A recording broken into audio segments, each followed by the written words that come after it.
जय हिंद दोस्तों। आज हम लोग देखेंगे यूपी बोर्ड क्लास 9th का साइंस, और वो एकदम बेसिक तरीके से और चैप्टर वाइज देखेंगे। तो आइए बच्चों, सबसे पहले हम लोग देखते हैं जो क्लास 9th का साइंस है। इसके पहले हम लोग देखेंगे कि इसमें बेसिक क्या होते हैं, और आज के जो प्रेजेंट टाइम में हम लोग इसमें सबसे पहले पढ़ने के बाद वो विकल्पी क्वेश्चन दिए जाते हैं, उसके बारे में हम लोग सोचेंगे। ठीक है, और देखेंगे भी। तो आइए, बोर्ड पे आपके सबसे पहले क्वेश्चन लिखा हुआ है, उसके बारे में देखते हैं। ठीक है, तो सबसे पहले ये हम लोग का चैप्टर क्लास 9th का फर्स्ट चैप्टर है, जिसका नाम होता है हमारे आसपास के पदार्थ। तो इसमें सबसे पहले क्वेश्चन जो कहा है सबसे पहले प्रश्न में, और मौखिक प्रश्न की बात किया है, कहा है कि निम्नलिखित में से कौन कौन से पदार्थ हैं। तो सबसे पहले पदार्थ के बारे में हम लोग जाने कि पदार्थ क्या होता क्या है। ठीक, तो सबसे पहले जो पदार्थ होंगे वो 3 अवस्थाओं में होंगे। सबसे पहले वो ठोस अवस्था में होंगे, और द्रव अवस्था में होंगे, और गैस अवस्था में होंगे। और जितने चीज ठोस अवस्था में होंगे और गैस अवस्था में होंगे, ठीक है, और द्रव अवस्था में होंगे, यदि इतने चीज हैं तो वो सारे चीज हो जाएंगे आपके, क्या हो जाएंगे, पदार्थ। यदि इन तीनों में यदि कोई चीज नहीं है तो वो पदार्थ नहीं होगी। तो आइए हम लोग क्वेश्चन में ही देखते हैं और ढूंढते हैं कि ये चीज है या नहीं है। तो हम लोग सबसे पहले देखें कि निम्नलिखित में से कौन से पदार्थ हैं। सबसे पहले इसमें लिखा है कुर्सी, वायु, स्नेह, गंध, घृणा, बादाम, और विचार, शीतल, पिए और पेय पदार्थ। पेय मतलब जो पीने वाला पदार्थ होता है। इत्र, जो हम लोग सेंट वगैरह छिड़कते हैं, वो होता है इत्र। ठीक है, और यहाँ पर सुगंधित मतलब इत्र सूंघने जो गंध देता है, वो सब चीजें। ठीक, तो अब हम लोग इनको विचार करेंगे कि कुर्सी ठोस है या नहीं, ठीक, वायु गैस है या नहीं, ठीक है, स्नेह जो है इन तीनों में मैच करता है कि नहीं, गंध इन तीनों में मैच करता है कि नहीं। तो सबसे पहले ढूंढ कर हम लोग लिखेंगे, तब जाकर मेरा आंसर कंप्लीट होगा। तो देखिए, जो कुर्सी होगा, कुर्सी किस में आती है, ठोस में आती है। तो हम लोग लिख सकते हैं कुर्सी एक क्या है, आपका पदार्थ है। ठीक है, फिर देखेंगे वायु गैस होती है। मैंने लिखा है गैस जो होगी इन तीनों फेम में जो मिलेगा वो पदार्थ होता है। ठीक, तो यहाँ पर क्या हो जाएगा, वायु। ठीक, फिर उसके बाद हम लोग देखेंगे स्नेह। बाबा स्नेह, देखो स्नेह क्या होता है कि हम बहुत करीबी किसी को बहुत मानते हैं, बहुत स्नेह करते हैं, बहुत सम्मान देते हैं, उसी को बोला जाता है स्नेह। अब बताओ इन तीनों में क्या स्नेह मिल रहा है। जब इन तीनों में स्नेह नहीं मिल रहा है तो वो पदार्थ नहीं है, हम लोग उसे नहीं लिखेंगे। ठीक है, फिर उसके बाद हम लोग आते हैं गंध। ठीक है, आप देखिए गंध क्या होता है, वो भी स्थान को घेरता है कि नहीं, वो पदार्थ है कि नहीं। वाकई में जो गंध होता है, जैसे मानकर चलिए कि अब हवा में आप चल रहे हैं, ठीक है, अब कुछ तरीके से गंध आई और आप नाक तक आ रही है, मतलब उस एरिया में, उस जगह के जो वातावरण है वो गंध से है। तो हम लोग कह सकते हैं कि गंध भी क्या हो जाएगा, आपका एक प्रकार से पदार्थ हो जाता है। ठीक, फिर आते हैं हम लोग घृणा। देखिए, जो घृणा होता है, घृणा हम आपसे बहुत घृणा करते हैं, ठीक है, जैसे इस मार्कर से हम घृणा करें, ठीक है, तो क्या ये पदार्थ हो सकता है, कतई नहीं। हम अपने से घृणा कर रहे हैं ना भाई, वो कोई स्थान, कोई ठोस, कोई द्रव और कोई गैस थोड़ी ना है।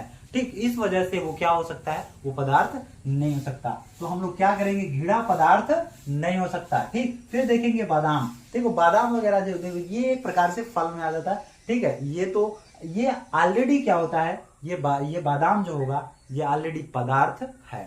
ठीक है, क्यों, क्योंकि एक प्रकार से ठोस में आ जाए, ये फल में आ जाएगा। ठीक, विचार। अब देखो यहाँ पर आ गया एक शब्द विचार। अब विचार पदार्थ है या नहीं है, तो हम लोग देखेंगे जो विचार होता है। अब हमारा और आपका विचार, हम आपके बारे में सोच रहे हैं कि आप बहुत अच्छे हैं, ठीक है, आप पढ़ने में बहुत तेज हैं, ठीक है, ये मेरा विचार है। ठीक है, तो ये विचार कोई ना तो कोई ठोस है, ना तो कोई गैस है, ना तो कोई द्रव है। तो हम लोग कह सकते हैं कि जो विचार होगा ये पदार्थ नहीं है।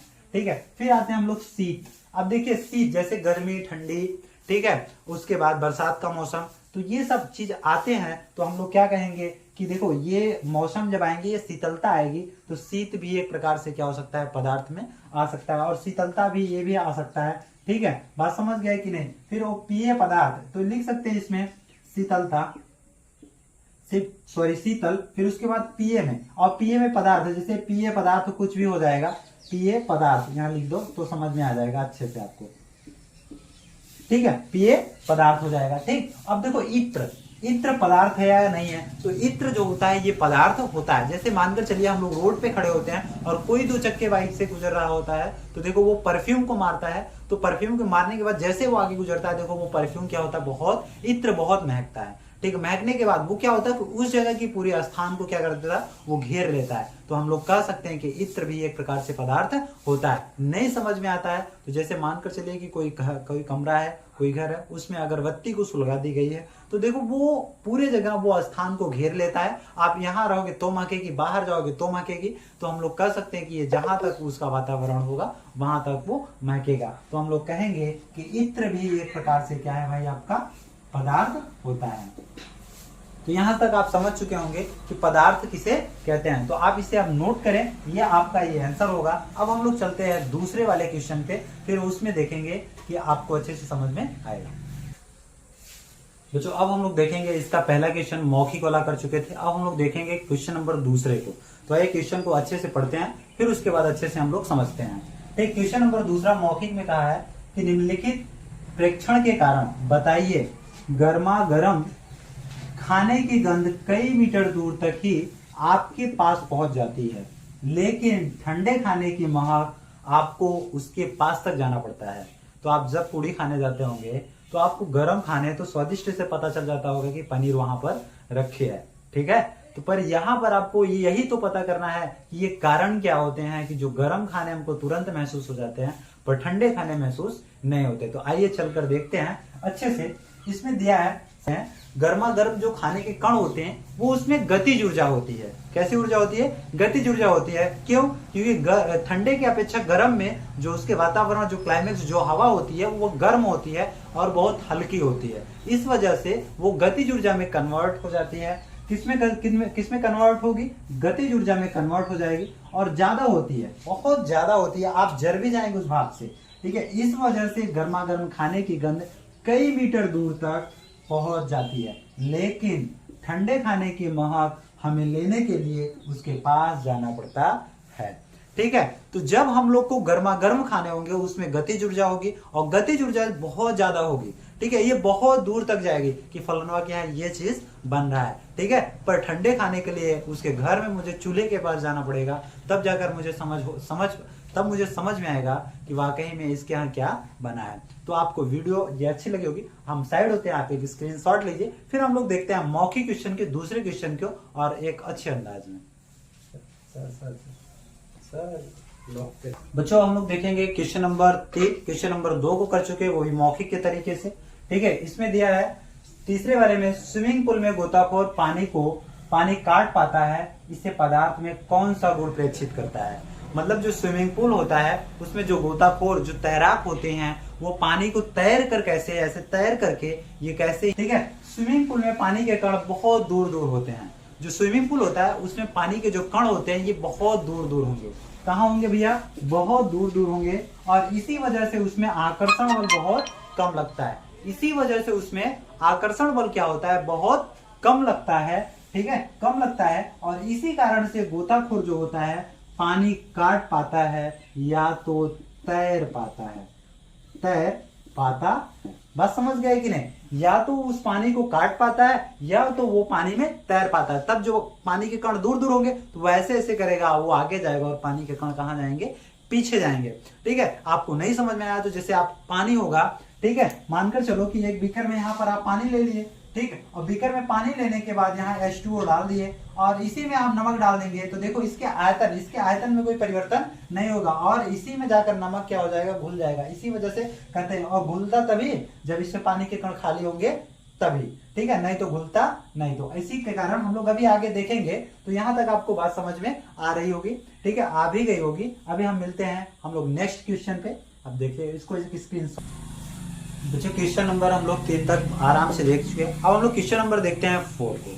आइए क्वेश्चन नंबर पढ़ेंगे और समझेंगे भी, ठीक है। कहा है कि पदार्थ के कणों की विशेषताएं निम्नलिखित होती हैं।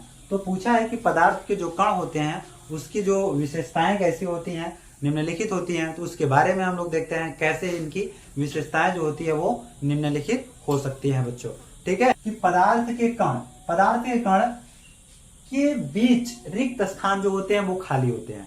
पदार्थ के कणों के बीच में क्या होते हैं? उनके रिक्त स्थान क्या होते हैं? खाली होते हैं, जिससे एक पदार्थ के कण दूसरे पदार्थ के कण में समावेशित हो जाते हैं। मतलब एक पदार्थ के कण दूसरे पदार्थ कण खाली होते हैं और दूसरा अर्क और उसी में मिल जाए तो उसी को समावेशित बोलते हैं। जैसे मानकर चलिए कि एक मैरिड और नॉन मैरिड है, ठीक है। अब मैरिड नॉन मैरिड इंसान और उसके बाद जब जैसे मैरिड हो जाती है तो वो लोग दो लोग हो जाते हैं, मतलब एक प्रकार से दोनों में क्या हो जाता है, समावेशित हो जाते हैं, मतलब वो लोग दोनों आपस में मिल जाते हैं, ठीक है। तो हम लोग कर सकते हैं इसी प्रकार से इनके पदार्थ के कण, मतलब वो भी पदार्थ में अकेले रहते हैं, जब मिलते हैं तो उसी को हम लोग क्या बोलते हैं, समावेशित हो जाते हैं, ठीक है। अब दूसरा क्या है कि पदार्थ, हम लोग दूसरे में कहेंगे, दूसरे में पदार्थ के कण निरंतर क्या होते हैं, गतिशील होते हैं, ये चलते रहते हैं, ये रुकते नहीं है। पदार्थ के जो कण होते हैं निरंतर गतिशील, ये चलते रहेंगे, ये रुकेंगे नहीं। ये तीसरा नंबर हम लोग देखेंगे, पदार्थ के कणों के बीच एक बल कार्य करता है, पदार्थ के कणों के बीच एक बल कार्य करता है। देखिए ये पदार्थ है, ये क्या पदार्थ है, ठीक है, इसके बीच में एक बल कार्य करेगा जिसे आकर्षण, जैसे बोर्ड को कौन खींच रहा है, ये इंक हम चला रहे हैं तो इसके बीच में आकर्षण बल काम कर रहा है, तभी जाकर ये लिखा जा रहा है। हम लोग कह सकते हैं पदार्थ के कणों के बीच एक का बल कार्य करता है जिसका नाम होता है आकर्षण बल। क्या नाम होगा इसका, आकर्षण बल होता है। तो इसी को हम लोग कहते हैं पदार्थ के कणों के बीच की जो विशेषताएं होती हैं ये इस प्रकार से होंगी। यदि पदार्थ के कणों के बीच रिक्त स्थान खाली है तो दूसरा का पदार्थ आकर उसमें मिल जाएगा, उसी को हम लोग समावेशित कहेंगे। और आने के बाद फिर दूसरा पदार्थ के कण निरंतर क्या होंगे, ये गतिशील होंगे, ये रुकेंगे नहीं। तीसरा में हम लोग क्या बता सकते हैं, पदार्थ के कणों के बीच एक निरंतर बल काम करता है जिसे हम लोग बोलते हैं आकर्षण बल। तो बच्चों यहाँ तक आपको अच्छे से समझ में आ गया होगा। अब हम लोग देखते हैं क्वेश्चन नंबर 4 तक की। ये भी एक बहुविकल्पी क्वेश्चन था, मतलब ये आपके बुक में दिया गया क्वेश्चन पूछा हुआ है, इसे लोग पूछ सकते हैं, टीचर पूछ सकता है, आप गार्जियन पूछ सकते हैं, तो आपको ये बताना पड़ेगा। अब हम लोग मिलते हैं नेक्स्ट वीडियो में बच्चों, और मिलने के बाद आपको कोई भी डाउट होती है तो आप इस व्हाट्सएप नंबर पे आप जरूर मैसेज करिए। और ये जो जिस और कोचिंग के जो नाम है उस पे ये ग्रुप भी चलता है, तो व्हाट्सएप नंबर आप देख लीजिए क्या होता है, 99 35 97 48 91, ठीक है। आप इसे मैसेज करिएगा यदि कोई क्वेश्चन आपको डाउट हो रहा है, यदि आपको कोई भी चैप्टर डाउट हो रहा है, चाहे मैथ हो, ठीक है, चाहे साइंस हो, ठीक, आपको अच्छे तरीके से बताया जाएगा, ठीक है। अब हम लोग बच्चों मिलेंगे नेक्स्ट वीडियो में। जय हिंद।